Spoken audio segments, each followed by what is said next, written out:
As-tu déjà entendu cette citation? Tu le sais que j'aime les citations. «Un navire rompu, tous les vents sont contraires». C'est un proverbe qui illustre en fait une belle vérité qui est assez simple. Si tu n'as pas de direction claire, même les meilleurs vents vont t'amener nulle part. Toutes les personnes qui vont investir en eux-mêmes, en leur développement personnel, professionnel, et qui vont savoir utiliser ces vents du changement, vont avoir de réels leviers pour avancer. Alors, dans cet épisode, je réponds à une question d'un aventurier, Michel, à propos de la charte des aventuriers que j'ai créée. Et aujourd'hui, je t'invite à réfléchir justement à ta posture d'aventurier dans cet univers en transformation. Alors, ma question avant de partir, c'est est-ce que tu te sens bien outillé pour affronter cette nouvelle réalité? Sais-tu où tu t'en vas? As-tu une stratégie? Alors, je te dis bonne écoute et bonne réflexion. Et si tu n'as pas ta charte, n'hésite pas, inscris-toi, je te la donne avec le carnet d'aventurier. 35 heures par semaine, c'est près de 1700 heures par an au travail. Tu ne veux surtout pas perdre le nord. Pour préserver ton esprit d'aventurier au travail et naviguer dans l'univers de la collaboration et de l'innovation, tu as besoin de ta boussole. Rien de plus simple, inscris-toi à Espace Co-Création. Je te place le lien sous l'épisode. En plus, tu vas être aux premières loges pour connaître mes prochains événements. Alors, inscris-toi dès maintenant et prends le contrôle de ton avenir professionnel. Je suis Nathalie Fortin, co-créatrice de changement et je t'accompagne dans cette aventure. Salut les aventuriers et bienvenue dans ce 31e épisode où je réponds à la question de Michel qui a téléchargé la charte d'aventurier puis qui se questionne comment je peux utiliser ça, à quoi ça me sert exactement. Donc, soit dit en passant, je dis toujours qu'il n'y a pas de mauvaises questions, il n'y a que de bonnes questions. Et jusqu'à maintenant, toutes les questions qui m'ont été posées par les aventuriers m'ont servi à faire un épisode. Donc, aujourd'hui, je m'attarde vraiment à la charte d'aventurier. En passant, je l'ai dit en introduction, mais si tu ne l'as pas ta charte, ben inscris-toi à Espace Co-Création, c'est gratuit. En plus de ça, je te donne non seulement la charte, mais le carnet d'aventurier, qui sont vraiment des outils incontournables là, en ce moment pour pouvoir garder ta réflexion et avancer dans cet univers en changement. Je te fais une grosse mise en garde. Si tu n'as pas le goût de réfléchir, si tu n'as pas le goût de remettre en question ce que tu fais actuellement ou comment tu fonctionnes, arrête ton écoute tout de suite. Donc, je t'invite à mettre ça sur pause et à revenir quand tu seras prêt. Donc, c'est vraiment dans cet esprit-là que les aventuriers du travail ou la charte a été créée. Donc, je t'invite vraiment à revenir quand tu seras prêt. En fait, aventurier du travail, m'est venu en fait, le titre du podcast Les aventuriers du travail m'est vraiment venu suite à la création de cette charte-là. Donc, j'ai été à l'envers, j'ai créé la charte et après ça, j'ai créé le podcast. J'ai créé, cette charte-là, en m'inspirant d'un texte d'Olivier Schmucker que je vais te placer sous l'épisode. Donc un texte qui m'a inspirée de créer cette charte-là et je me suis dit: «Ah, c'est vraiment intéressant de le penser dans ce sens-là en ce moment, dans tout cet univers de changement-là». En fait, j'aime à dire que la charte, ça peut être une boussole, mais c'est plus que ça. C'est vraiment un état d'esprit, une transformation et toujours pour voir de façon positive ce qui se passe. Il est normal en situation de changement et même dans notre quotidien, là, c'est rare, en tout cas, je ne connais pas grand monde qui ont eu un bon, grand, long un fleuve tranquille, hein. Il y a toujours des chamboulements, des bouleversements et qui peuvent arriver de tous bords, tous côtés. On l'a tous vécu d'ailleurs et j'aime pas à le répéter, mais je vais te le donner en exemple parce qu'on l'a tous vécu. Quand est arrivée la pandémie, on était tous, à notre niveau, selon ce qu'on faisait, un peu déboussolés. Donc la charte amène cet esprit-là de dire: «OK, qu'est-ce que je fais maintenant?» Mais je vais te donner des exemples, tu vas voir. Donc, c'est vraiment dans cet esprit-là que j'ai créé cette charte-là en me disant, c'est d'avoir cet esprit, cet état d'esprit positif-là et de surtout de se dire, ben, OK, qu'est-ce que je peux faire maintenant? Qu'est-ce que je peux faire en ce moment selon l'état d'esprit dans lequel je suis ou selon ce qui m'arrive? Personnellement, je l'utilise. Je l'utilise dans mon quotidien. Je l'utilise quand ça va bien, quand ça va pas bien, quand je suis pas inspirée, quand je suis inspirée, quand je vois que je tourne en rond, quand je vois que je tourne plus en rond. Je l'utilise tout le temps et même parfois quand je vais dans un accompagnement. Donc, le matin, j'arrive à cet endroit-là et je me dis, qu'est-ce qui pourrait m'être utile aujourd'hui selon ce que je sais ou selon ce que je comprends du groupe que je m'en viens voir et que je vais pouvoir amener tout au long de la rencontre. Donc, je l'utilise quotidiennement. Et quand je te dis que je l'utilise quotidiennement, mais je me pose vraiment la question, quelle qualité dans ce dossier-là, dans cette rencontre-là, dans quelle qualité je devrais mettre en avant aujourd'hui ou qu'est-ce qui m'inspire aujourd'hui et surtout comment je vais le faire, comment je vais l'appliquer aujourd'hui dans cette situation-là. Je t'amène dans un exemple assez terre-à-terre, terrain pour moi. Ben, tu le sais, je suis consultante, donc moi, je vends mes services. Donc, je ne suis pas un employé, je vends mes services et ce qui m'amène mon revenu à moi. À un moment, j'ai un carnet de commandes qui me semble assez chargé et je me dis, oh boy, OK, là, dont deux que je faisais du coaching pour d'autres organisations où je savais que j'allais en avoir beaucoup et que j'allais avoir à organiser mon horaire pour être fonctionnel, mais surtout pour ne pas avoir de la broue dans le toupette et puis être capable de bien fonctionner.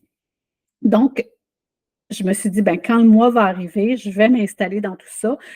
Évidemment, je continue à faire de la prospection, mais je dois avouer que j'étais un peu avec un petit pied sur le frein, là, pas tout à fait en grande vitesse. Et est arrivé le moment où, dans ce mois-là, ben, finalement, pour des super bonnes raisons, donc manque d'inscription, un client qui dit, ah, tu nous as tellement amené loin dans la réflexion qu'on n'a pas tout à fait fini, on va attendre, on va partir un peu plus tard. Donc, tout ça a fait que ben, mon carnet de commandes s'est vidé complètement. Tu comprends que c'est mon revenu, c'est mon salaire à moi. Donc, ça fait comme, oh, OK, là, je n'ai pas de salaire en ce moment. Ça peut être assez décourageant parfois. Bon, je suis comme tout le monde, j'aime mettre en boule un petit 2-3 minutes, mais j'ai cette force de caractère-là de me dire, bon, OK, qu'est-ce que tu peux faire? Parce que tu peux pleurer pendant des heures, mais ça ne changera pas la situation. Si je veux m'activer, ben, qu'est-ce que je fais? C'est là que je sors ma charte d'aventurier. Dans la situation que j'ai vécue, que je te parle, que le carnet de commandes est vide, je me suis dit, OK, Nathalie, place-toi en mentalité solution. Donc, c'est la troisième qualité d'un aventurier du travail. Et cette qualité-là va t'amener, en fait, je l'ai élaborée, hein, je t'ai mis beaucoup d'éléments autour de chacune des qualités. Donc, la mentalité solution, être bâtisseur de pont, les défis, c'est un escalier vers le sommet. Voir des solutions où d'autres vont voir des problèmes. Donc, sûrement qu'un carnet vide peut amener une solution à autre chose. Donc, comment on les réfléchit différemment? Être convaincu que derrière chaque défi, ben, il y a une opportunité qui se cache et c'est juste que tu ne la vois pas en ce moment. Donc, tu comprends que j'ai pris cette fois-là la troisième qualité qui était la mentalité solution. Et je me suis écrit des questions. Comment je pourrais bâtir des ponts aujourd'hui? Avec qui je devrais établir des ponts, des connexions pour relancer la machine, pour l'amener plus loin? Y a toutes des étapes que j'ai négligées qui m'ont amené où est-ce que je suis en ce moment? C'est quoi le véritable problème en ce moment? Est-ce qu'il y a une opportunité derrière ça? Quelle est l'opportunité que je pourrais saisir par en arrière? Et puis, si je regardais cette situation-là sous un nouvel angle. En fait, pour te dire la vérité, c'est vraiment à ce moment-là où j'ai consolidé l'approche ROSA. Donc, je l'ai consolidé en mots, en termes et évidemment en ORG, là, pour que quand tu viendras à mes ateliers, tu vas le comprendre un peu mieux. Mais j'ai vraiment consolidé cette approche-là. Et c'est quoi les outils que j'ai déjà qui existent? C'est sûr qu'en parallèle, je me suis dit, OK, il faut que je construise des ponts parce que mon objectif, c'est de vendre. Si je ne vends pas, ben, je n'ai pas de revenus. Donc, comment je relance d'anciens clients, etc. Donc, je me suis fait une stratégie de travail pour justement contrer le carnet de commandes qui était vide. Donc, tu vois que à ce moment-là, j'ai pris vraiment ma charte d'aventurier, j'ai regardé les qualités qui étaient là et laquelle m'inspirait face à la situation que je vivais. Ça se peut que des fois, il y en ait 2 qui t'inspirent, mais tant mieux. Pose-toi les questions et ça va vraiment t'amener ailleurs. Quand je me pose ces questions-là, ben, je les écris dans mon petit carnet d'aventurier parce que moi, je le fais aussi. Et quand je te parle, puis tu vas voir, quand je te dépose le carnet d'aventurier, je te l'explique. Tu n'es pas obligé d'écrire à tous les jours, mais quand il y a des situations un peu plus crunchy, un peu plus difficiles, où tu as vraiment eu à te déposer, ben, écris. Écris parce que ça te permet de te dire, ben, la fois d'après où je vais avoir un carnet vide, qu'est-ce que j'ai fait la première fois, qu'est-ce qui a fonctionné, pas fonctionné. Tu es vraiment un pas d'avance. Ce qui fait que ça installe des nouvelles habitudes, des nouvelles façons de travailler. Moi, c'est ce que ça a fait. En tout cas, maintenant, je travaille de façon complètement différente, ce qui fait que je ne suis plus en mode. Ça peut arriver encore que mon carnet se vide, là. Je ne le cache pas. Par contre, je sais déjà comment continuer. J'avance toujours avec des nouveaux clients, avec des nouvelles choses. Donc, maintenant, je vais faire une liste d'attente et je vais dire à la personne, ben, je te reviens, j'attends des confirmations, mais je te reviens. Et bien, tant mieux si je peux le faire plus vite.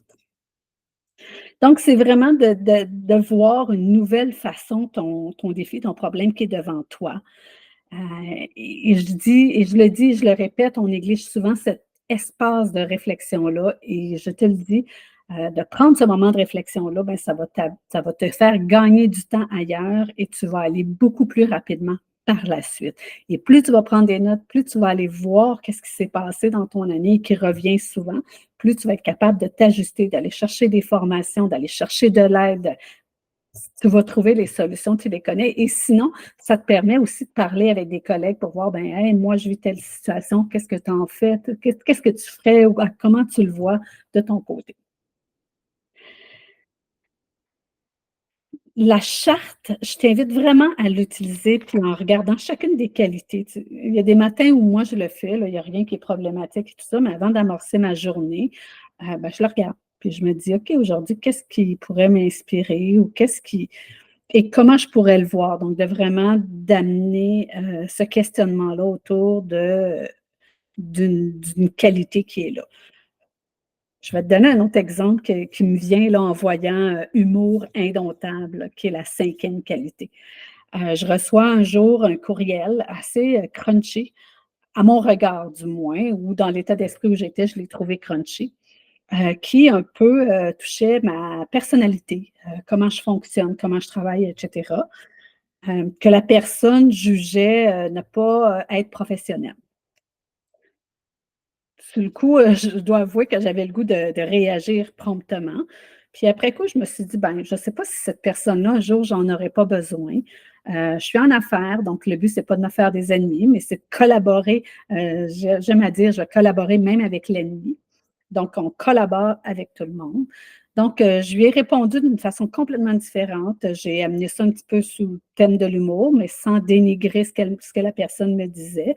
Et moi-même, j'ai essayé d'en rire tout simplement, donc pour à diminuer un peu la tension qui était dans ma tête. Donc, je t'invite vraiment dans des situations où quand tu as le goût de réagir ou quand tu as tout simplement de le regarder et de dire comment je pourrais mettre en application cette qualité-là d'un aventurier, donc un aventurier du travail, mais qu'est-ce que je peux en faire de cette qualité-là? Donc, l'objectif de la charte, c'est vraiment de te re-questionner, de t'amener dans un esprit positif, construire, pas détruire. Donc, on est vraiment en mode construction. Quand on est en collaboration, on est en mode construction. Quand on est dans le changement, il faut essayer de voir autrement, faire différemment. Et c'est vraiment l'objectif de la charte des aventuriers. Autre élément essentiel, et là, ben, je vais prêcher pour ma paroisse, mais j'ai l'atelier Rosa Je. Donc, individuellement, je t'invite à bien te connaître. C'est d'être stratégique, de bien se connaître, de savoir sont où nos qualités fortes. J'avais un professeur qui disait toujours qualité forte, qualité faible. Donc, on met sur nos qualités fortes et nos qualités faibles, de les connaître, c'est intéressant parce qu'on sait qui peut nous aider pour justement combler ces petites qualités faibles-là. Donc, si tu as le goût de participer à l'atelier Rosa, ben n'hésite pas, inscris-toi à Espace Co-création. Je donne les premiers ateliers le 27 novembre. Donc, si jamais tu as de l'intérêt, ben fais-moi signe. Donc, je te donne les outils pour mieux apprendre à te connaître. Et ben, pour certains, si vous voulez de l'accompagnement, je suis aussi là pour ça. Donc, si j'avais à conclure cet épisode-là, si j'avais à te faire un ramassis de tout ça, les aventuriers du travail, c'est qu'en ce moment, on est dans une ère de changement, de transformation.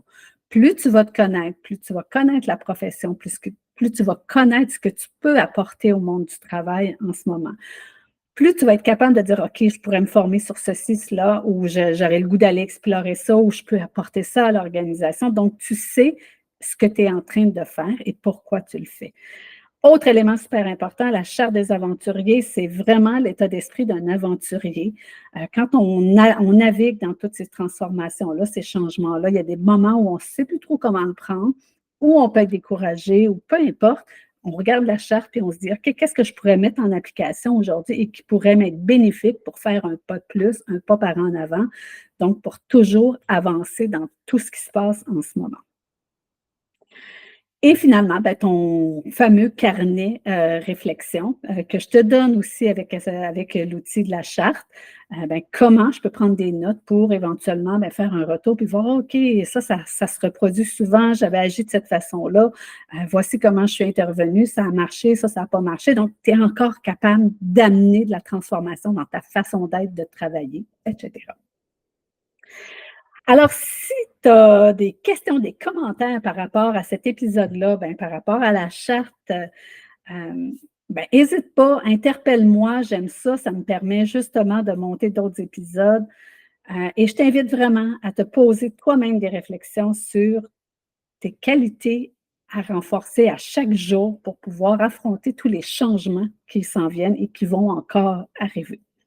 Alors, je termine en te disant, est-ce que tu es prêt à relever ce défi, les défis? Je termine en te disant, es-tu prêt à relever les défis à venir?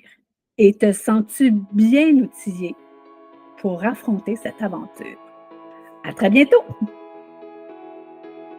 Et voilà, c'est tout pour aujourd'hui. Merci d'avoir partagé la route avec moi. Si tu as aimé, n'hésite pas. Partage, mets des étoiles, des commentaires pour que d'autres aventuriers trouvent la route.